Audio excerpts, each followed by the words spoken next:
আসসালামু আলাইকুম। আশা করি সকলে ভালো আছেন। অনেকেই বলে কোয়েল পাখিকে ভ্যাকসিন করতে হয়, আবার অনেকেই বলে যে কোয়েল পাখিকে ভ্যাকসিন করতে হয় না। আজকের এই ভিডিওতে আলোচনা করব আসলে কি কোয়েল পাখিকে ভ্যাকসিন করতে হয়। তো এই বিষয় নিয়ে এই ভিডিওতে আলোচনা করব। দয়া করে সম্পূর্ণ ভিডিওটি দেখার চেষ্টা করবেন। সেই সাথে যারা আমার ইউটিউব চ্যানেলে নতুন রয়েছেন অবশ্যই অবশ্যই আমার চ্যানেলটি সাবস্ক্রাইব করবেন। ফেসবুক পেজে নতুন হয়ে থাকলে অবশ্যই পেজটি ফলো করে দিবেন। আলহামদুলিল্লাহ, আমি এই বছর কোয়েল পাখিকে একটি ভ্যাকসিনও করিনি। গত বছর কোয়েল পাখিকে ভ্যাকসিন করেছিলাম। ভ্যাকসিন করার পরেও দেখা গেছে যে কোয়েল পাখি বার্ড ফ্লু বা অন্যান্য রোগে আক্রান্ত হয়ে আমার খামার ক্ষতিগ্রস্ত হয়ে গেছে। এটা গত বছরের কাহিনী।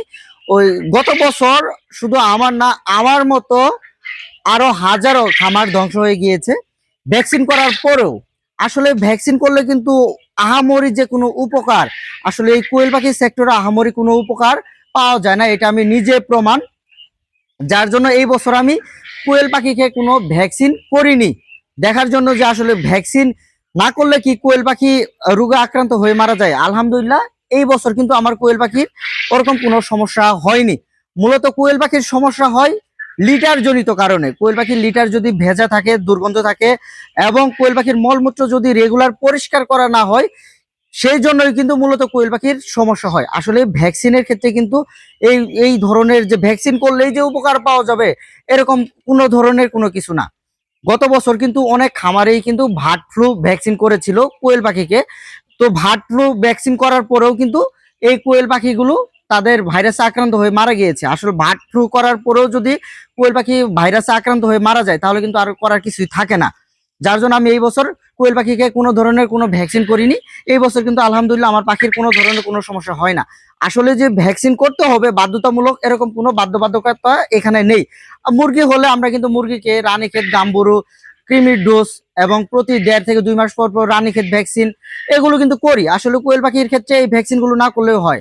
আর যারা চাচ্ছেন যে কোয়েল পাখিকে অ্যাকচুয়ালি ভ্যাকসিন করবেন, তারা চাইলে প্রথম 6 থেকে 7 দিনে কোয়েল পাখিকে একটি রানীক্ষেতের ইনিশিয়াল ভ্যাকসিন করবেন। 11 থেকে 14 দিনের মধ্যে কোয়েল পাখিকে গাম্বুরু ভ্যাকসিন করবেন, এবং 21 থেকে 24 দিনের মধ্যে কোয়েল পাখিকে রানীক্ষেতের যে বুস্টার ডোজটি রয়েছে সেই ভ্যাকসিনটি করবেন, এবং 30 থেকে 35 দিনের মধ্যে কোয়েল পাখিকে কৃমির ডোজ করবেন। আপনারা যারা করতে চান এই 4টি ভ্যাকসিন করতে পারেন, এবং এরপর প্রতি 2 মাস পর পর আপনারা রানীক্ষেতের ভ্যাকসিনটি করতে পারেন। এক্ষেত্রে করলেও কোনো সমস্যা নেই, না করলেও কোনো সমস্যা নেই। মেন কথা হলো কোয়েল পাখিকে অযত্ন করা যাবে না। যেমন আপনারা যদি লিটারে পাখি পালন করে থাকেন তাহলে কিন্তু অবশ্যই আপনাকে 1 থেকে 2 দিন পর পর আপনার যে লিটারগুলো রয়েছে এগুলো কিন্তু পা দিয়ে উলট পালট করে দিতে হবে, যাতে যেন লিটারে কোনো দুর্গন্ধ বা গ্যাসের সৃষ্টি না হয়।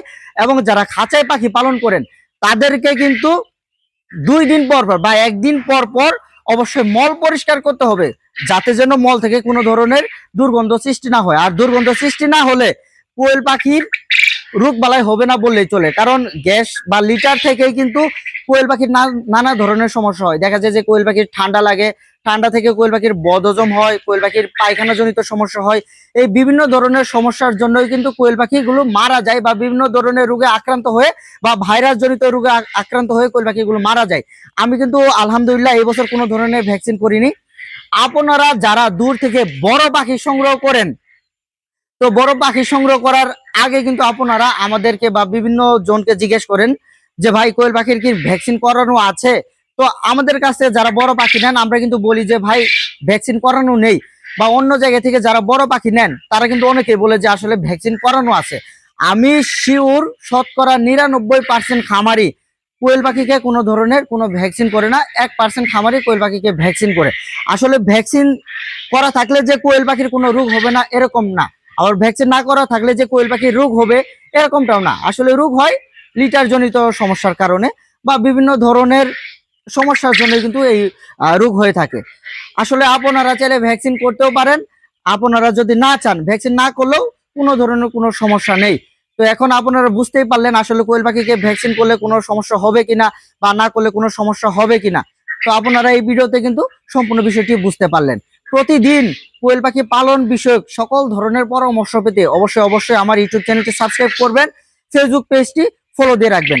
আর যারা প্রতি মাসে ফ্রিতে 200 পিস কোয়েল পাখির বাচ্চা নিতে চান তারা কিন্তু অবশ্যই আমার ফেসবুক পেজে যে ভিডিওগুলো ছাড়ে সেই ভিডিওতে একটি করে অবশ্যই লাইক দিবেন, ভিডিওতে গঠনমূলক কমেন্ট করবেন এবং ভিডিওটি বেশি বেশি শেয়ার করবেন, যাতে যেন আপনার এঙ্গেজমেন্ট পয়েন্ট বাড়ে। আর এঙ্গেজমেন্ট পয়েন্ট বেশি থাকলেই কিন্তু আমরা তাদেরকে প্রতি মাসে 1 থেকে 5 তারিখের মধ্যে ইনশাল্লাহ 200 পিস করে জিরো বাচ্চা ফ্রি দিব। আর যদি আগামীতে আমি আরো দেখি যে আমার ফেসবুক পেজটি অনেক গেইন হয়েছে বা ফেসবুক পেজে আমার ফলোয়ার অনেক বৃদ্ধি হয়েছে, তাহলে কিন্তু আমরা আগামীতে চেষ্টা করব মিনিমাম 3 জনকে এই জিরো বাচ্চা ফ্রি দেওয়ার জন্য। প্রতি মাসে 200 পিস করে 1 থেকে 5 তারিখের মধ্যে আমরা কোয়েল পাখির জিরো বাচ্চা ফ্রি দিব। তো আজকে এই পর্যন্তই, সকলে ভালো থাকবেন, সকলে সুস্বাস্থ্য কামনা করে এখানে ভিডিওটি শেষ করছি। আসসালামু আলাইকুম।